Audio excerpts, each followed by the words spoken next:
Ram Ram Ram. Gururev gatirgurumev bhaje gurunaiva sahasmi namo gurave na guroh paramam shishurasmi guroho matirasti gurau mama pahi guro gururev gatirgurumev bhaje gurunaiva sahasmi namo gurave na guroh paramam shishurasmi guroho मतिरस्ति गुरौ मम पाहि गुरो गुरुरेव गतिर्गुरुमेव भजे गुरुणैव सहास्मि नमो गुरवे न गुरोः परमं शिशुरस्मि गुरोः मतिरस्ति गुरौ मम पाहि गुरो वक्रतुण्डमहाकाय कोटिसूर्यसमप्रभ अविघ्नं कुरु मे देव सर्वकार्येषु सर्वदा शारदा शारदाम्बोजवदना वदनाम्बुजे सर्वदा सर्वदास्माकं सन्निधिं क्रियात् हयग्रीव हयग्रीव हयग्रीवेति यो वदेत् तस्य निस्सरते वाणी जह्नुकन्या प्रवाहवत् वसुदेवसुतं देवं कंसचाणूरमर्दनं देवकी परमानन्दं कृष्णं वन्दे जगद्गुरुं विना वेङ्कटेशं ननाथो ननाथः सदा वेङ्कटेशं स्मरामि स्मरामि हरे वेङ्कटेश प्रसीद प्रसीद प्रियं वेङ्कटेश प्रयच्छ प्रयच्छ असाध्यसाधक स्वामिन् असाध्यं तव किं वद रामदूतदया सिन्धो मत्कार्यं साधय प्रभो Ram Ram Ram. Welcome to all of you. Swagatam. Today is our third class of learning to chant Vishnu Sahasranama Stotram of batch 4. Again, like every class, my sincere salutations to all of you for joining today's class. I know in this journey we have Jnana Vriddhaha, Vayo Vriddhaha, Sheela Vriddhaha in this journey. There are a lot of things that I have to learn from all of you. This is a small effort for learning to chant Vishnu Sahasranama Stotram. We will continue the journey from our last two classes. Once again, thank you. In today's class, what we'll do is in the last two classes, I guess, with the background of Vishnu Sahasranama and also some of the grammar pronunciation tips, we were able to learn one shloka in each of the classes. Today we will focus a lot more on learning more slokas. Maybe we'll try to cover about 10 slokas in today's class. That is what we'll focus a lot more on learning new slokas. That is what we will do in today's class. Before we start learning the slokas, two requests. I guess we had spoken about it in last two classes also. First one, if you have not registered for digital Sanskrit, please do register there. Please do register for the digital Sanskrit, where it is a wealth of all the Sanskrit learning programs that is there in Vyoma. You will be able to access there. One, so this helps you. This helps or attains two causes. One, it is wealth of knowledge. You will be able to learn lot of things. One, two, you will also indirectly you will also help the organization to sustain the organization, and also help supporting or encouraging to bring more and more courses into the platform. So I request all of you to registered for digital Sanskrit, which is like the first ever OTT in Sanskrit. It costs about I guess it is 49 rupees per month. So for if you take the annual subscription, it is about 499 rupees per annum. I sincere request if you can subscribe to it. That's number one. Number two, is also that our last two classes are already, if you are already uploaded on YouTube. So if my sincere request again is go visit the YouTube, revisit the class and practice along with it. It will be very helpful. You should search for batch 4, because there are previous classes, previous batches recordings are also there. So you should search for batch 4, Vishnu Sahasranama Stotram, Vyoma. Search for batch 4. You'll be able to get the videos on YouTube. You can visit that page and practice along with, right? Again, for some of the people, if some people have joined today, the mode of learning here is ucharana and anucharana, which is I chant the shloka once, the panelists who will chant it twice.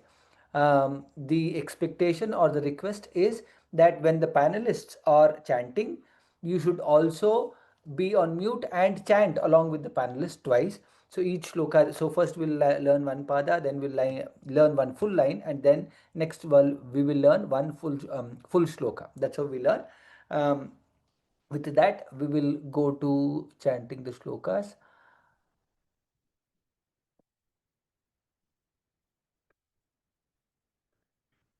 Dhriti.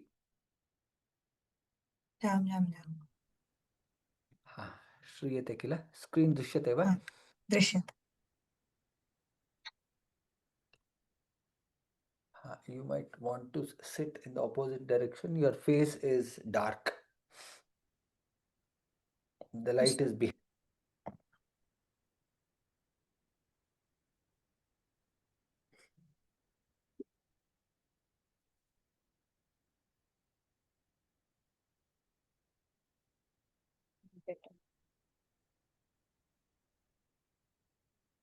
ॐ शुक्लाम्बरधरं विष्णुं शशिवर्णं चतुर्भुजं प्रसन्नवदनं ध्यायेत् सर्वविघ्नोपशान्तये. ॐ शुक्लाम्बरधरं विष्णुं शशिवर्णं चतुर्भुजं प्रसन्नवदनं ध्यायेत् सर्वविघ्नोपशान्तये. शुक्लाम्बरधरं विष्णुं शशिवर्णं चतुर्भुजं प्रसन्नवदनं ध्यायेत् सर्वविघ्नोपशान्तये.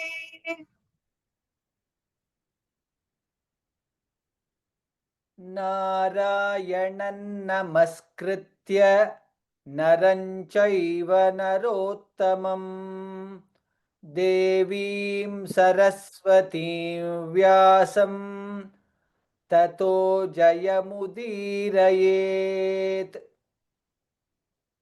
नारायणं नमस्कृत्य नरं चैव नरोत्तमं देवीं सरस्वतीं व्यासं ततो जयमुदीरयेत्.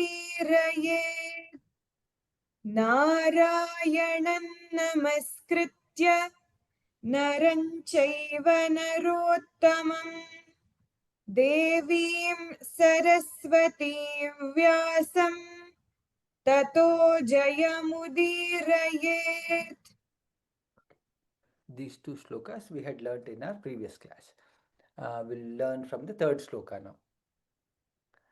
व्यासं वसिष्ठनप्तारम् व्यासं वसिष्ठनप्तारम् व्यासं वसिष्ठनप्तारम्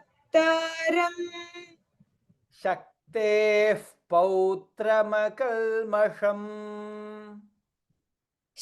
शक्तेः पौत्रमकल्मषम् शक्तेः पौत्रमकल्मषम् पराशरात्मजं वन्दे पराशरात्मजं वन्दे पराशरात्मजं वन्दे शुकतातन्तपोनिधिम् शुकतातन्तपोनिधिम् शुकतातन्तपोनिधिम्. In this shloka, we'll see some of the places where we have to focus on chanting. Vyasam Vasishtha Naptaram. Vyasam Anuswara followed by Vakara, hence we chant it as Vyasam Vasishtha Naptaram. And here, so hence you will see that yellow color, yellow highlight. Here Vasishtha Shakara and Tha Mahaprana, hence you are seeing the green highlight there. Vyasam Vasishtha Naptaram. Here Pa and Ta, there are two letters. We have to chant it very clearly, both the letters. Pta Vasishtha Naptaram. So that it is very clearly heard to the person who are hearing it. Vyasam Vasishtha Naptaram Shaktehe Pautrama Kalmasham. Shakte and the Shakte, Ka and Ta should be very clearly heard.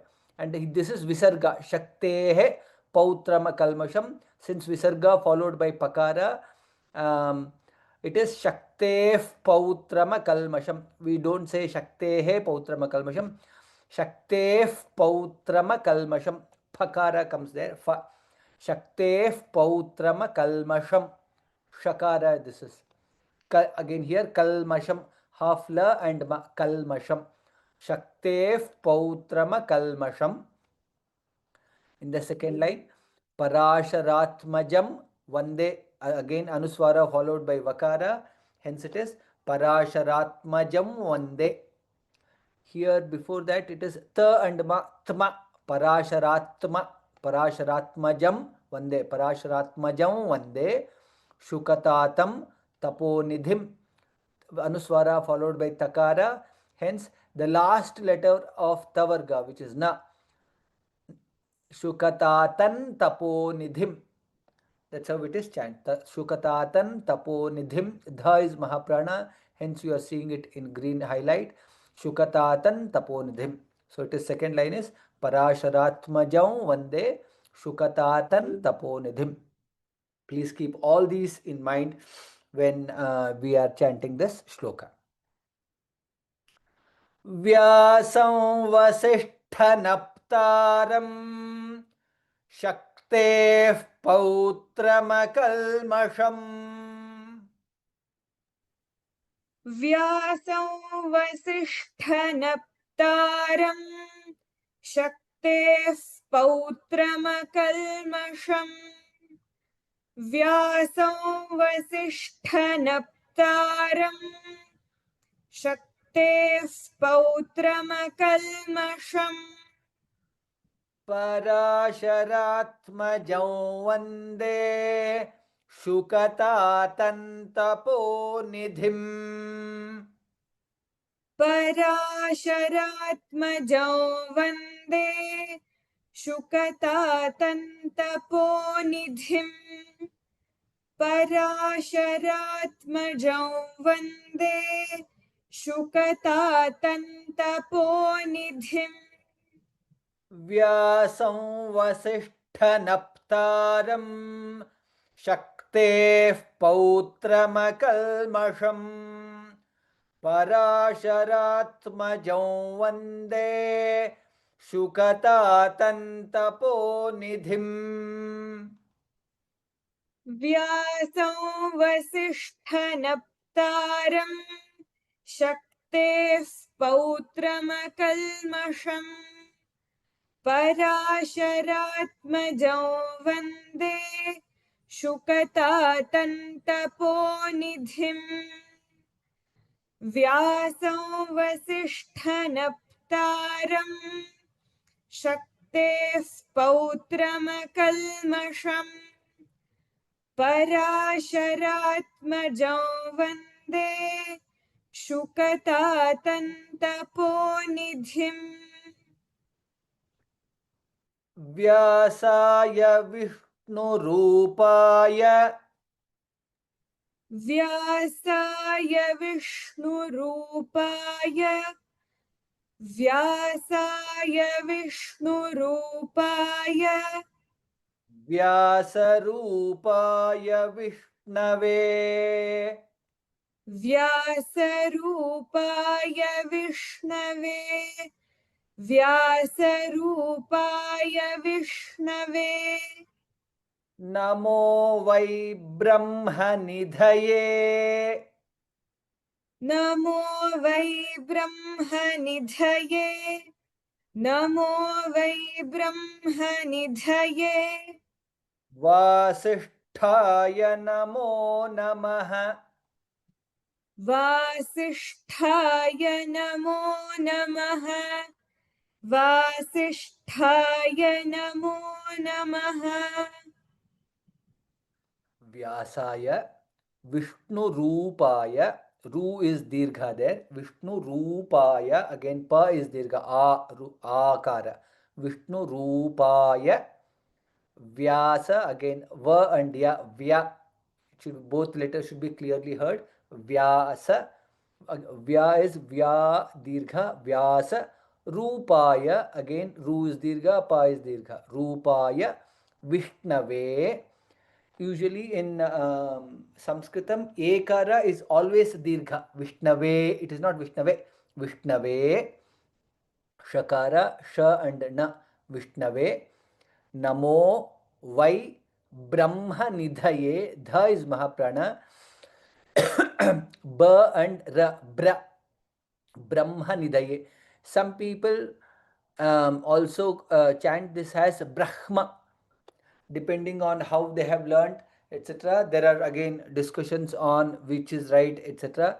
We have learned from our guru as this is as brahma nidhaye, so we will, that's how we will chant brahma nidhaye. ba ra half ha ma brahma nidhaye, dha mahaprana, brahma nidhaye, vasishthaya, tha mahaprana, shakara, va dirgha, tha dirgha, vasishthaya namo namaha, namaha visarga. Please keep all this in mind while chanting this sloka. व्यासाय विष्णुरूपाय व्यासरूपाय विष्णवे व्यासाय विष्णुरूपाय व्यासरूपाय विष्णवे व्यासाय विष्णुरूपाय व्यासरूपाय विष्णवे नमो वै ब्रह्मनिधये वासिष्ठाय नमो नमः नमो वै ब्रह्मनिधये वासिष्ठाय नमो नमः नमो वै ब्रह्मनिधये वासिष्ठाय नमो नमः व्यासाय विष्णुरूपाय व्यासरूपाय विष्णवे नमो वै ब्रह्मनिधये वासिष्ठाय नमो नमः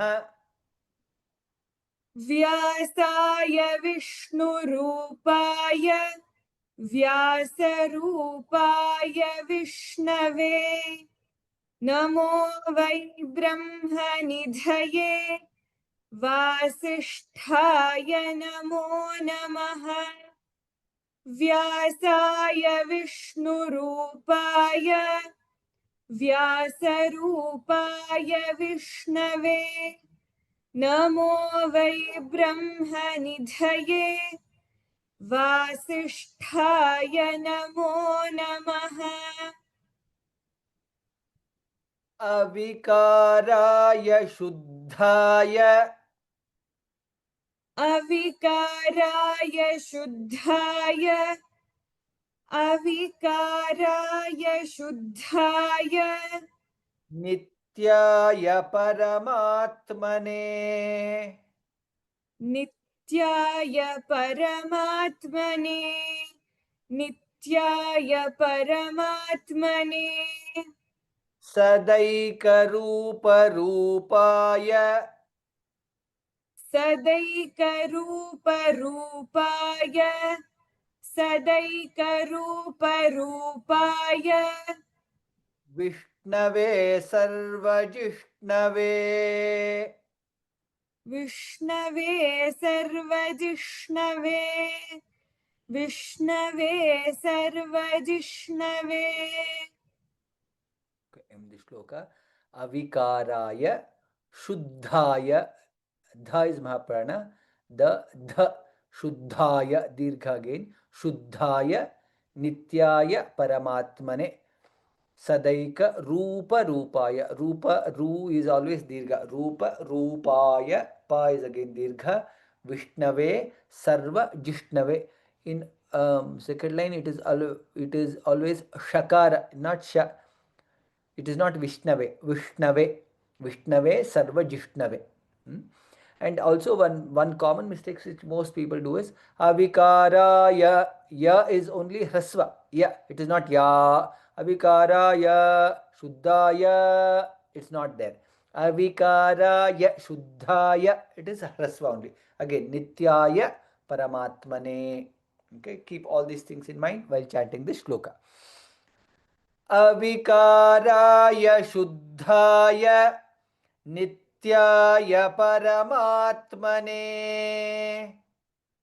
अविकाराय शुद्धाय नित्याय परमात्मने अविकाराय शुद्धाय नित्याय परमात्मने सदैकरूपरूपाय विष्णवे सर्वजिष्णवे तदैकरूपरूपाय विष्णवे सर्वजिष्णवे सदैकरूपरूपाय विष्णवे सर्वजिष्णवे अविकाराय शुद्धाय नित्याय परमात्मने सदैकरूपरूपाय विष्णवे सर्वजिष्णवे अविकाराय शुद्धाय नित्याय परमात्मने सदैकरूपरूपाय विष्णवे सर्वजिष्णवे अविकाराय शुद्धाय नित्याय परमात्मने सदैकरूपरूपाय विष्णवे सर्वजिष्णवे यस्य स्मरणमात्रेण यस्य स्मरणमात्रेण यस्य स्मरणमात्रेण जन्म संसारबन्धनात् जन्म संसारबन्धनात् जन्म संसारबन्धनात् विमुच्यते नमस्तस्मै विमुच्यते नमस्तस्मै विमुच्यते नमस्तस्मै विष्णवे प्रभविष्णवे विष्णवे प्रभविष्णवे विष्णवे प्रभविष्णवे ॐ नमो विष्णवे प्रभविष्णवे ॐ नमो विष्णवे प्रभविष्णवे ॐ नमो विष्णवे प्रभविष्णवे shloka, there are many samyuktaksharas. Please note every letter carefully.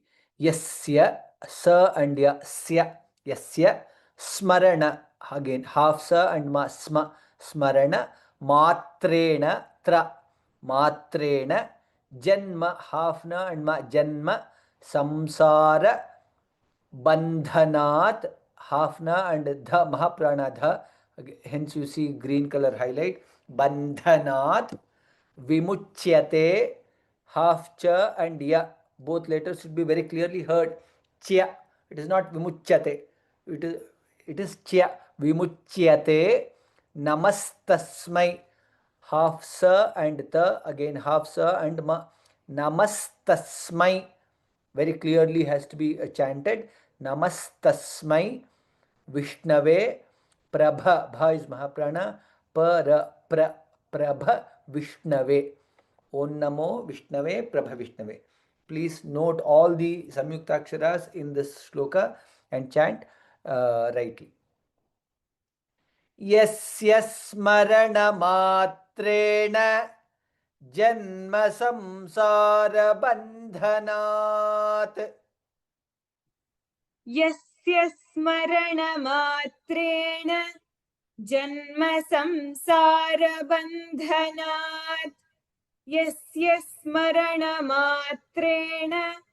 जन्मसंसारबन्धनात् विमुच्यते नमस्तस्मै विष्णवे प्रभविष्णवे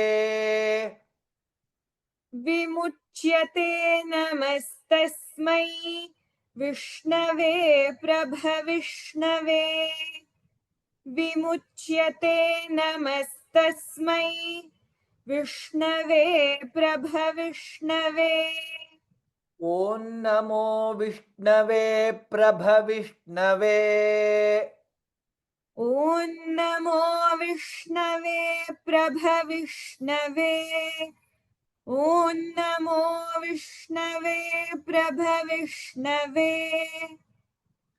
यस्य स्मरणमात्रेण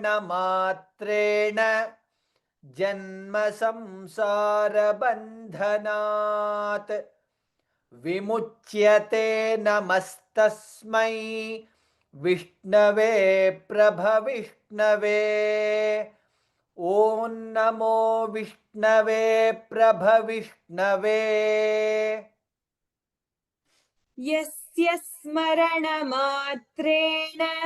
जन्मसंसारबन्धनात् विमुच्यते नमस्तस्मै विष्णवे प्रभविष्णवे ॐ नमो विष्णवे प्रभविष्णवे यस्य स्मरणमात्रेण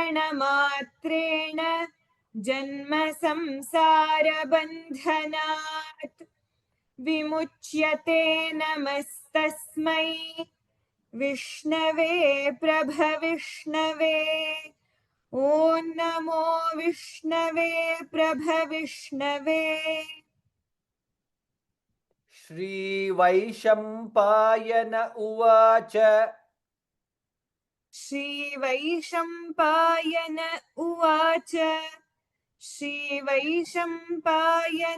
उवाच श्रुत्वा धर्मानशेषेण श्रुत्वा धर्मानशेषेण श्रुत्वा धर्मानशेषेण पावनानि च सर्वशः पावनानि च सर्वशः पावनानि च सर्वशः युधिष्ठिरः शान्तनवम् युधिष्ठिरः शान्तनवम् युधिष्ठिरः शान्तनवम् पुनरेवाभ्यभाषत पुनरेवाभ्यभाषत पुनरेवाभ्यभाषत Please note few peculiarities in this shloka. Shri Vaishampayana Uvacha. Usually, so common mistake that people do is Vaishampayana Uvacha. It is not, there is no aukara there. Vaishampayana Uvacha. We have to clearly chant it. It is not Shri Vaishampayana Uvacha. No, it is not. Shri Vaishampayana Uvacha. Okay, we have to be very clear, specific there. In the shloka, Shrutva, it is not Shrutva. Shru, it is not Shru. Shrutva, Shrutva, Ta and Va. Shrutva, Dharmana Sheshena. Dha is Mahaprana.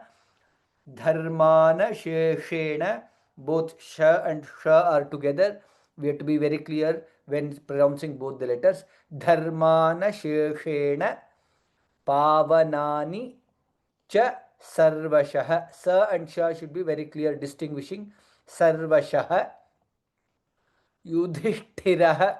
Dha Mahaprana, Tha Mahaprana. Hrasva Ikara. Yudhishthirah Shantanavam. Yudhishthirah Shantanavam. Visarga joins with Shakara, hence additional Shakara comes here. Yudhishthira Shantanavam. There is Sha. Double Sha there, hence you have to give little more stress. So you have to give more stress at Dha, Tha and Sha. Yudhishthira Shantanavam. Shanta, Na and Ta. Shantanavam. Punarevabhya Bhashata.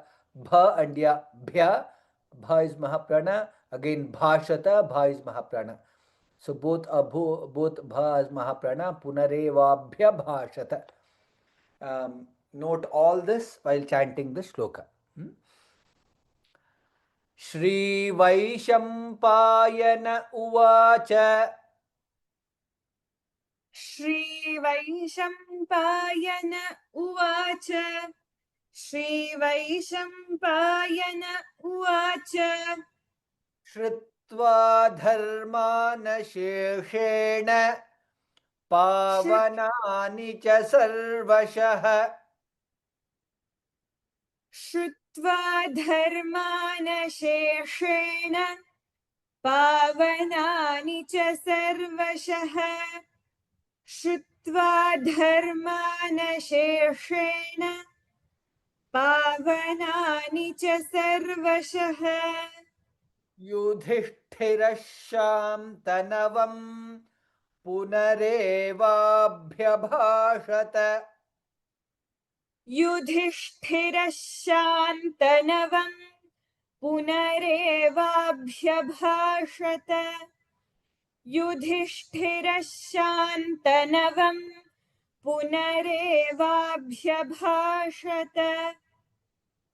Shri Vaishampayana Uvacha.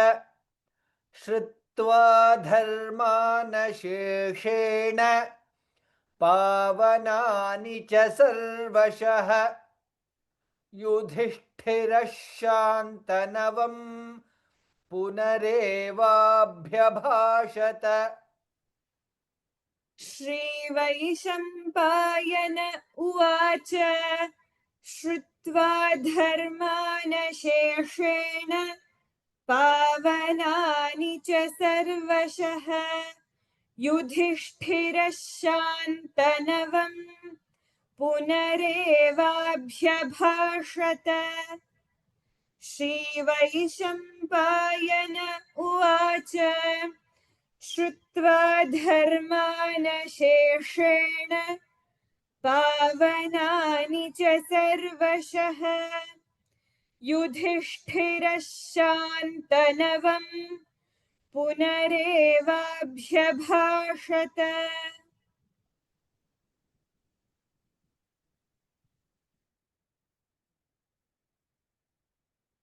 Shri Yudhishthira Uvacha. Shri Yudhishthira Uvacha. Shri Yudhishthira Uvacha. Kime kandaivatam loke. Kime kandaivatam loke. Kime kandaivatam loke. किं वाप्येकं परायणम् किं वाप्येकं परायणम् किं वाप्येकं परायणम् स्तुवन्तः कङ्कमर्चन्तः स्तुवन्तः कङ्कमर्चन्तः स्तुवन्तः कङ्कमर्चन्तः प्राप्नुयुर्मानवाः शुभम् प्राप्नुयुर्मानवाः शुभम् प्राप्नुयुर्मानवाः शुभम् one more shloka where there are many anuswaras and samyukta aksharas are there. Please note each each letter there. Shri Yudhishthira Uvacha. Again, as I said in the previous shloka, Dha is Mahaprana, Tha is Mahaprana. Shri Yudhishthira Uvacha. Kimekam Daivatam Loke. Anuswara followed by Dakara. Hence, the last letter of Dakara, which is Ta, Tha, Da, Dha, Na, Nakara comes there. Kimekan Daivatam. Daivatam Loke. Again, here Anuswara followed by Lakara. Hence, additional Lakara comes there. Daivatan Loke. Daivatan Loke. That is how it is pronounced. Kimekan Daivatan Loke. Kim Vapyekam. Again, Anuswara followed by Vakara. Kim Vapyekam. Pa and Ya. Kim Vapyekam Parayanam. Anuswara followed by Pakara. Again, Pakara, the in Pavarga, last letter is Ma. Again, hence no change here. Vapyekam Parayanam. Stuvantah kam. This is Visarga followed by Kakara. Hence it is Stuvantah kang kamarchamtah. Kam followed by Anuswara followed by Kakara. The last letter of Ka is Ka, Kha, Ga, Gha, Nga. Nga. Kang kamarchamtah. Stuvantah kang kamarchamtah. Cha and Refa. Kamarchantah. Na and Tha. Kamarchantah. Prapnuyuhu. Prapnuyuhu. Here in first letter, Pa and Ra. Pra. Again, in the second letter, Pa and Na. Prapnu. Prapnuyuhu. You. Visarga here. Visarga becomes Refa. Prapnuyur Manavaha. Shubham. Manavaha Shubham. Visarga followed by Shakara. Hence it becomes Sha. Prapnuyur Manava Shubham. Now, when we get slightly complicated shlokas like this, if you are not able to understand some of the peculiarities that I am telling, do not worry too much. Just listen to how I am chanting the shloka or how Dhriti is chanting the shloka and repeat as is. That's all. No, you need not have to no, okay, here Anuswara followed by da, hence it's Nakara should come. Again here Ta followed by Lakara, hence additional La should come. If you are able to understand, if you have made a note, okay, you are able to refer to it and recollect it and tell, which is very good. This is really good. If not, if you are able to tell Kime Kandaivatal Loke, just by practice, because if you practice this for, let's say, for 5 days, 10 days, from the next day you will, from the 11th day you will start chanting it as is in the right way. Kime Kandaivatal Loke, that's how it will come. So practice that way. Even if you don't remember any of these, it is okay. But ideal is you remember, but make a note, remember and chant. So that even in other shlokas, wherever it comes, you will be able to, oh, okay, this is the rule that I need to apply. You will be able to remember it. If you are not able to, do not worry, just listen to how the chanting is coming and practice that way, you will get it. Keep all these things in mind while chanting this shloka. Shri Yudhishthira Uvacha. श्रीयुधिष्ठिर उवाच श्रीयुधिष्ठिर उवाच किमे कन्दैवतल्लोके किं वाप्येकं परायणम् किमेकन्दैव तल्लोके किं वाप्येकं परायणम् किमेकन्दैव तल्लोके किं वाप्येकं परायणम् स्तुवन्तः कङ्कमर्चन्तः प्राप्नुयुर्मानवाः शुभम् स्तुवन्तः कङ्कमर्चन्तः प्राप्नुयुर्मानवाः शुभम् स्तुवन्तः कङ्कमर्चन्तः प्राप्नुयुर्मानवाः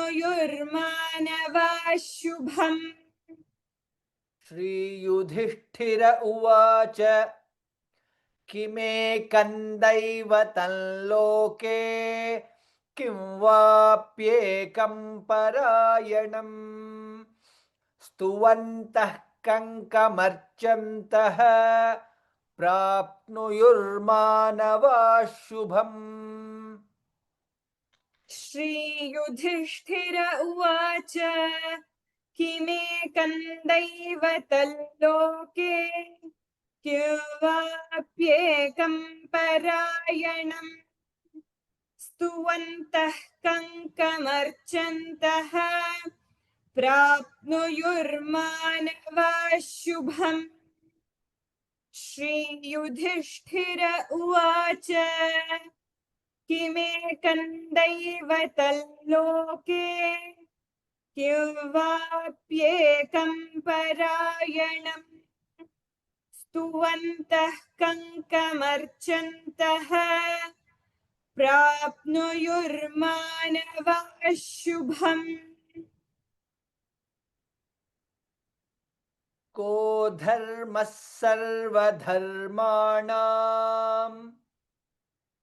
को धर्मः सर्वधर्माणाम् को धर्मः सर्वधर्माणाम् भवतः परमो मतः भवतः परमो मतः भवतः परमो मतः किं जपन्मुच्यते जन्तुः किं जपन्मुच्यते जन्तुः किं जपन्मुच्यते जन्तुः जन्म संसारबन्धनात् जन्म संसारबन्धनात् जन्म संसारबन्धनात्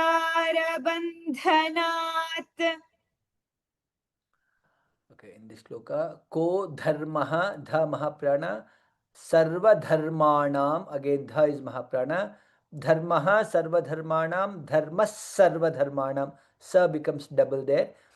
Ko dharmas sarva dharmanam, na dirgha, dharmanam, bhavatah, bha mahaprana, visarga followed by pakara, hence it is bhavatah paramo matah. That's how we chant it. को धर्मः सर्वधर्माणां भवतः परमो मतः. In the second line, kim japan, anuswara followed by jakara, hence the last letter of jakara, which is cha, cha, ja, jha, nya. Nya comes kinjapan muchyate, half cha and ya, muchyate jantuhu, half na and ta. जंतुः जन्म संसार बंधनात्, ध महाप्राण न and the बंधनात्. Note all this while chanting the shloka. को धर्मः सर्वधर्माणां भवतः परमो मतः. को धर्मः सर्वधर्माणां भवतः परमो मतः को धर्मः सर्वधर्माणां भवतः परमो मतः किञ्जपन्मुच्यते जन्तुः जन्म संसारबन्धनात् किञ्जपन्मुच्यते जन्तुः जन्म संसारबन्धनात् किञ्जपन्मुच्यते जन्तुः जन्म संसारबन्धनात् को धर्मः सर्वधर्माणां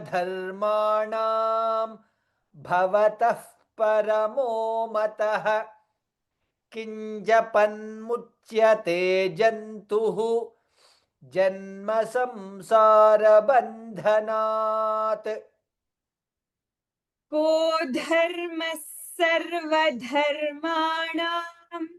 भवतः परमो मतः किञ्जपन्मुच्यते जन्तुः जन्म संसारबन्धनात् को धर्मः सर्वधर्माणां भवतः परमो मतः किञ्जपन्मुच्यते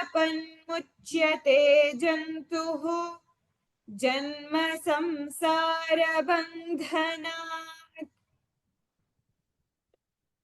श्रीभीष्म उवाच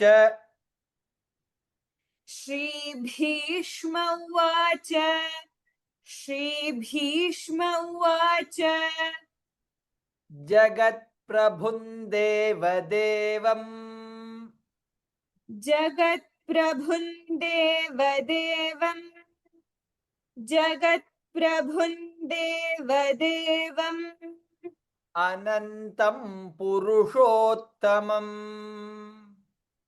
अनन्तं पुरुषोत्तमम् अनन्तं पुरुषोत्तमम् स्तुवन्नाम सहस्रेण स्तुवन्नाम सहस्रेण स्तुवन्नाम सहस्रेण पुरुषः सततोत्थितः पुरुषः सततोत्थितः पुरुषः सततोत्थितः श्रीभीष्म उवाच Mahaprana Bhishma Uvacha. Again, I repeat again, whenever Uvacha comes, our normal tendency is we chant with Aukara. Bhishma Uvacha. It is not Bhishma Uvacha, Bhishma Uvacha. You have to split that and say Bhishma Uvacha. Jagat Prabhum, Ta and Pa, Ta, Pa and Ra. There are three letters here. Jagat Prabhum. Bha Mahaprana, Ukara, and again Anuswara followed by Dakara. Hence, the last letter of the Varga, Tavarga, which is like in the Ta, Tha, Da, Dha, Na comes. Jagat Prabhun Deva Devam Anantam Purushottamam. Again, Anuswara followed by Pakara. The last letter of Pavarga is Ma. Anantam Purushottamam. Stuvan, Sa and Ta. Stuvan, Nama Sahasrena, Sa and Ra. Sahasrena, Purushaha, Satatothitaha. Purushaha, Visarga followed by Sakara, hence Sa becomes double there. Purusha Satatothitaha. Tha is Mahaprana. There is half Ta and Tha Mahaprana. Purusha Satatothitaha. Keep all this in mind while chanting the shloka. Shri Bhishma Uvacha. Shri Bhishma Uvacha Shri Bhishma Uvacha Jagat Prabhun Deva Devam Anantam Purushottamam. Jagat Prabhun Deva Devam Anantam Purushottamam Jagat Prabhun Deva Devam Anantam Purushottamam स्तुवन्नाम सहस्रेण पुरुषः सततोत्थितः स्तुवन्नाम सहस्रेण पुरुषः सततोत्थितः स्तुवन्नाम सहस्रेण पुरुषः सततोत्थितः श्रीभीष्म उवाच जगत्प्रभुं देवदेवम् अनन्तं पुरुषोत्तमम् स्तुवन्नाम सहस्रेण पुरुषः सततोत्थितः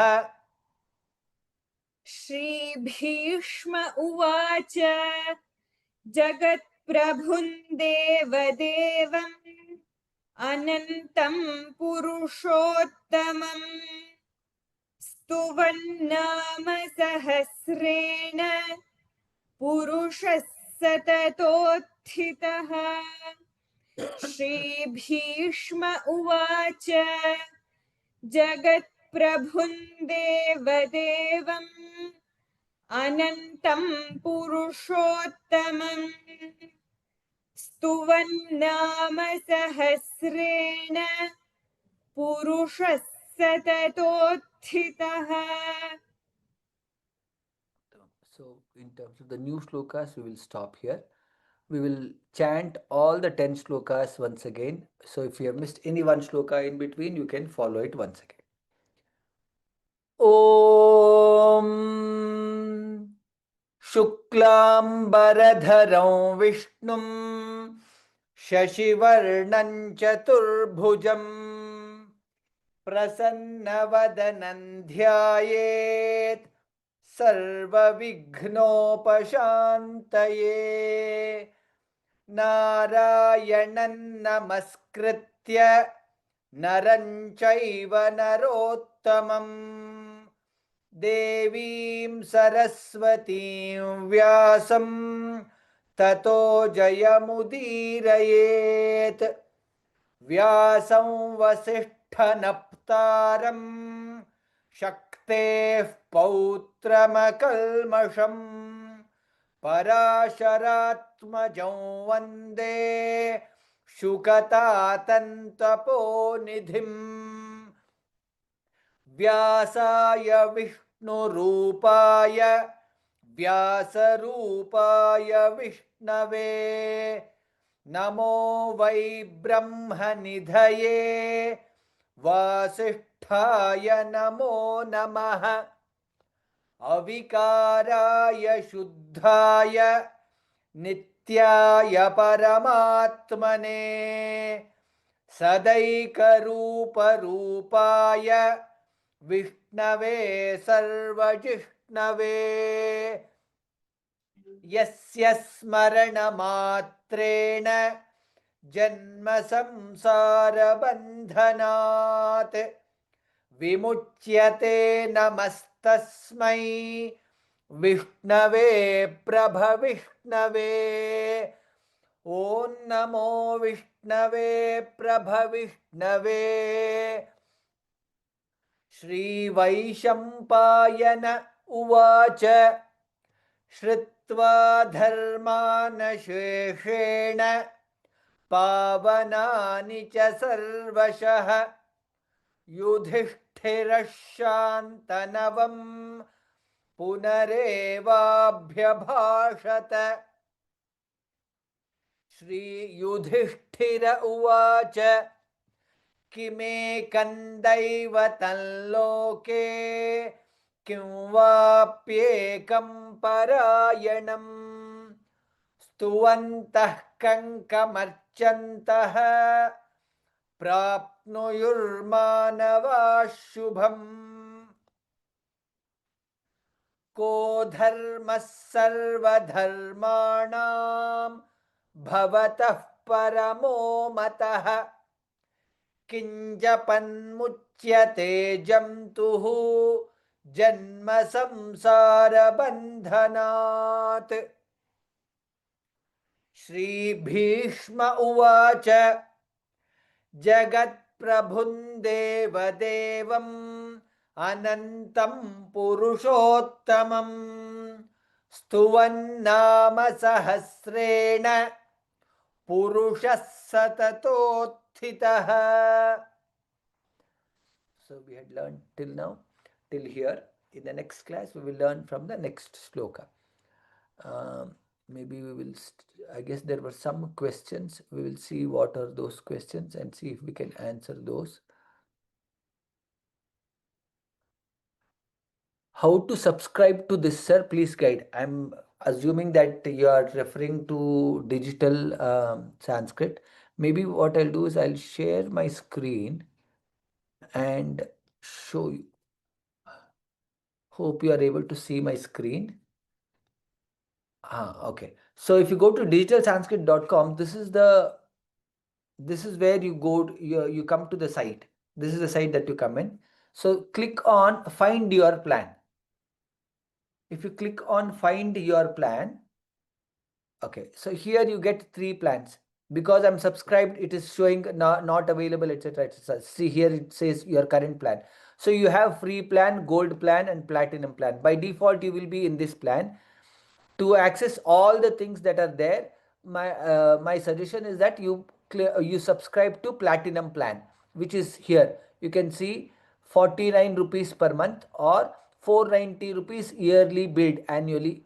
Enjoy 2 months free. So that's what it says, right? So if you can click here, it will be subscribe here. You will have the button. You can click on it and then you can make the payment. That is how you will subscribe, and then you will get your plan and you will see all this genre media, ebooks, games, all those things you will be able to get. That's how you will subscribe to this. Dhanyavadah. Next is, will the lecture PDF be uploaded in the portal? I am not sure what is the lecture PDF you meant by here.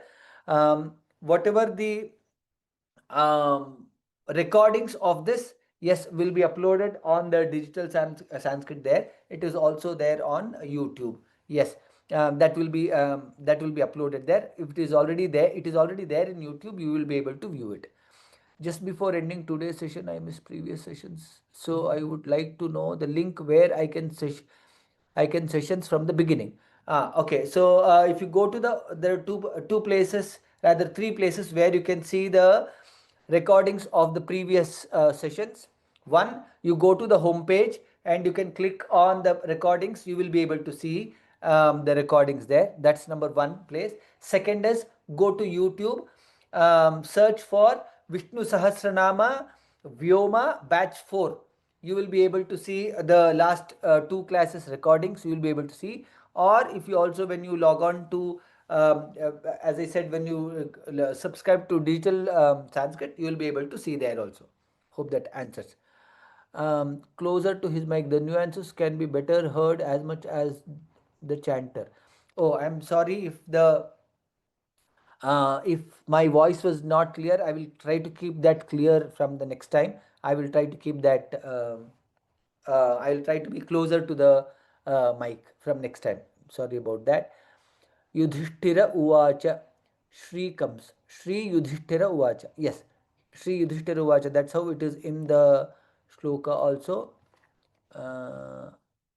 Let's cross check once again. Yes, it is Shri Yudhishthira Uvacha. And it is, yes, it is Shri comes there. Shri, so it is Shri Yudhishthira Uvacha. In Sloka 8, why Upadmaniyam rule is not applied to the last word? In Sloka 8. If you are referring to kamarchamtah, stuvantah kam kamarchamtah prapnuyur manava shubham. If you are referring to why Upadmaniya rule is not followed here, since we are splitting, only the rule applies only if we are chanting together. Since we are splitting the pada, we are splitting there, we are not applying the rule. Stuvantah kan kamarchamtah prapnuyur manava shubham. Suvantah king kamar Stuvantah kan kamarchamtah prapnuyur manava shubham. When we are telling the full sloka, we can apply the rule and chant it that way. Question about chanting everyday fast. I don't know what the question is. We'll see if we can. Sandeep, if I'll see if we can unmute and chant. Ask your question. Please wait. volume is low. I will try to keep that volume high from next time. I'll see if I can, if I have to use the Brahma or Brahma. When the word came, it I said that very clearly. There are both the class also. There are people who chant it as Brahma. There are a set of people who also chant it as Brahma. We have learnt from our guru as Brahma, hence we chant it as Brahma only. Brahma. It is Brahma. If I have learnt from my guru as Brahma, can I chant it? I leave that to you. But what we have learnt from our gurus is Brahma. Hence, we will continue that way. Uh, which is Om Namo Vishnave Prabha Vishnave. Why is Om Namo Vishnave Prabha Vishnave repeated again? That is how it is in the shloka. We will not get, again, this is outside the scope, hence we will not answer those questions here. The question is, why is Om Namo Vishnave Prabha Vishnave repeated again? We will not get into those. When we, in classes where it is detailed about the description, meaning about Vishnu Sahasranama, that could be covered, but here we are not covering that, hence I will not get into there. My book, some slokas are not present. Gorakhpur book, please guide me. Should I add slokas or follow your PDF? Yes, my suggestion is please follow the PDF which is here.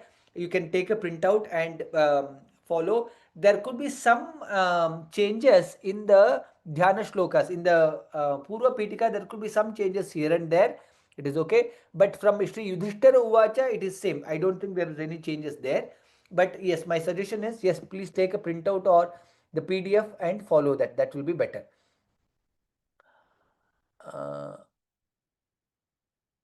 There is star on top, and do we need to say it as the end when there is a star on top? I am not sure which one are you referring to. When there is a star on top. Sorry, I will go back to the last class if I had missed that part. Thanks. I'm not understanding the question. Sukte, there is a star on top, and do we need to say as the end? I am not sure. I will see if we can. I'll see that once again. Can you please recommend an audio version of the full Sahasranama which follows these grammar rules? Most popular renditions use Makara and not follow the Nakara rule. What you can do is, one is, of course, as we progress in the class, you will be able to get here. If you refer back to, let's say, Vishnu Sahasranama batch 3 or batch 2, you will be able to find the complete audio of chanting of Vishnu Sahasranama. You can refer there. That is what I would suggest. That is it. Why is Sandhi Vigraha the meaning Vapyekam? I didn't understand what the question is. Let me go. Vapyekam. What is Sandhi Vigraha and meaning of Vapyekam? Again, I'm not covering we are not covering the meaning here. While we said, I guess we said this in the first class, the meanings we will start from when the Vishnu Sahasranama starts. Starting from Vishwam Vishnu Shatkaro, when it starts there, we will start our meaning, chanting the meaning there. While we say that, we'll also give an overall meaning of the Purva Pitika and also the Phalashruti at the end. We will do that, but we will not go shloka by shloka or word by word meaning in the Purva Pitika. So you will be able to, but however, for understanding, you will be able to see the meaning here. Who, let's say, Kim Vapyekam Parayanam, who is a refugee for all. So that's the meaning for that pada. That is what you will be able to see. Video and audio control, is it with Mahodaya or us? Video and audio control is with the Vyoma. I'm not sure why this question is. Yes. Please clarify 8th sloka. We are using Kamarchantaha or Kamarchantapah. In each sloka, Kamarchantaha only. Stuvantah kang Kamarchantaha prapnuyur manava shubham. That is how the 8th sloka is chanted. Will the PDF with green markings made available? Good question. I guess it will be available in digital Sanskrit. It might not be available in the course page. Lecture PDF means with the highlighted yellow and green markings, will the lecture PDF be uploaded anywhere? Yeah, it could be. It will be uploaded on digital Sanskrit. If you go there, you will be able to see with the highlighted ones. You will be able to see there. Yes, the highlighted one. Can we get an audio with all the shlokas one after the other? Yes, of course. As we progress, as we progress in the shlokas, you will be able to get the audio shlokas there too. Copy of the Varnamala chart. Dhanyawadaha. Copy of the Varnamala chart. Kshamyatam, this is not the right course for asking for Varnamala chart. Please go to the, if you subscribe to Digital Sanskrit, there are separate course where you will be able to get the Varnamala chart. Green and yellow markings, I guess I answered that. With the slides, okay. If not, Kim Japan Muchyate Jantur Janma, is it not? Kim Japan Muchyate Jantur Janma Samsara Bandhanat. Yes, it is. Kinjapan muchyate jantur janma samsara bandhanat. Yes, it is. Since anuswara followed by jakara, kinjapan muchyate jantur janma samsara bandhanat. It is correct. It's very clear. I was unable to view your screen share from the start. I am not sure. It could be something with your settings, could be, because screen share was available from the beginning, I guess. Link for WhatsApp group of this class. I had told the Mahodaya to share the WhatsApp link at the in the email. I will see if I can get it. 1 second. I will try putting it here.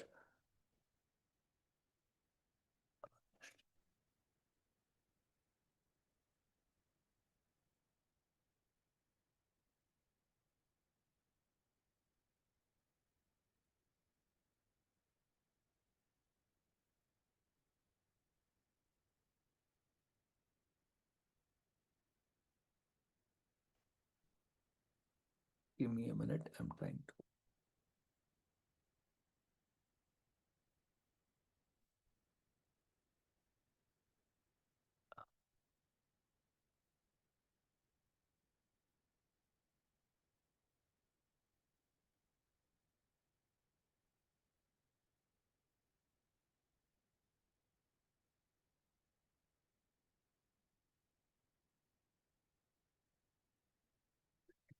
Okay, in the chant I have sent the link, so people who wants can chant. I'm sorry, I know it is already 8 minutes over. I'm trying to answer all the questions. It's taking more time. See if you can. WhatsApp link, please. I have sent it on chat, so you should be able to see the link and join there.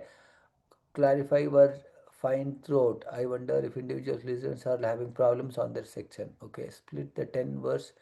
Please, split the 10th verse. Maybe I'll repeat it maybe in the next class once again.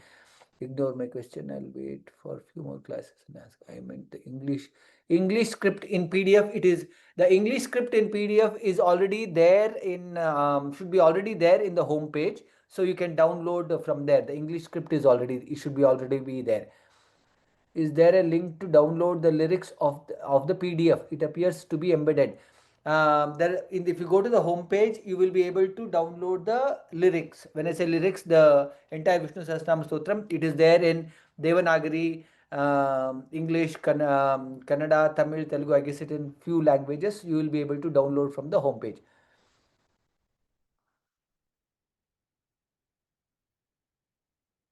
If there's any specific pace in which one needs to chant. Is there any specific pace in which one needs to chant? Um, Again, it is depending on where you are chanting, etc. There's no specific instructions, or in this space you have to chant. There are people who are chanting like the way we were chanting. Stuvantah kankamarchamtah prapnuyurmanava shubham. But there are also people who are chanting Kinjapan muchyate jantur janma samsara bandhanat vimuchyate namastasmai vishname prabhavishname. My suggestion is, when you are learning, try to chant slowly, as slow as possible, so that you will be able to hear, you yourself will be able to hear each letter clearly. And then as and when you get practice, you can increase the speed pace. you can increase. But when you're chanting, learning to chant, try to chant as slow as possible. That is my suggestion. Will the meaning of the shlokas will be explained? Yes, as I just repeated this now, the meaning of the shlokas starting from when the Sahasranama starts, Vishwam Vishnu Shatkaro, the meanings will be explained. Yes, we will not explain the meaning, we will visit the meaning. We will not go through the descriptions of the meaning, etc. But we will see what is the meaning of each of those words. That is what we will see. But that is only when we reach the Sahasranama. For the Purva Pitika, the meaning which are there, you can read through those. But at the end, once we complete the Purva Pitika, maybe we will have one session where we will be able to hear the summary of what is the Purva Pitika. We will do one session where it is, so that we get better understanding of it. Is raga mandatory for quick chanting every day? Good question. I guess I answered this just some time back. Um, um, for quick chanting, if you want to do, I mean, you are free to chant the way you need, but ensure that you chant all letters very very clearly, like the way we are learning. That is what is more important. Yasya dvirada vaktadyaha instead of Narayanam namaskritya. Okay, so this is one question. Is the second shloka is not Yasya dvirada vaktadyaha parishadyaha parishyatam. Again, this is the Purva Pitika. This is where it comes. The Purva Pitika, there are some changes in the shlokas. Some people also chant the second shloka after Shuklam Bharadram, chant it as Yasya dvirada vaktadyaha.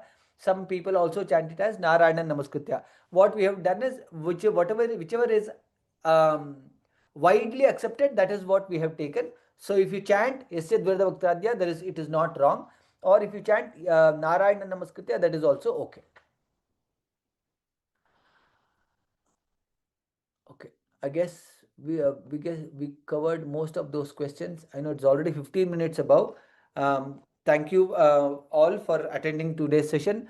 We'll try to keep it as within the time and end at 8 o'clock Indian Standard Time.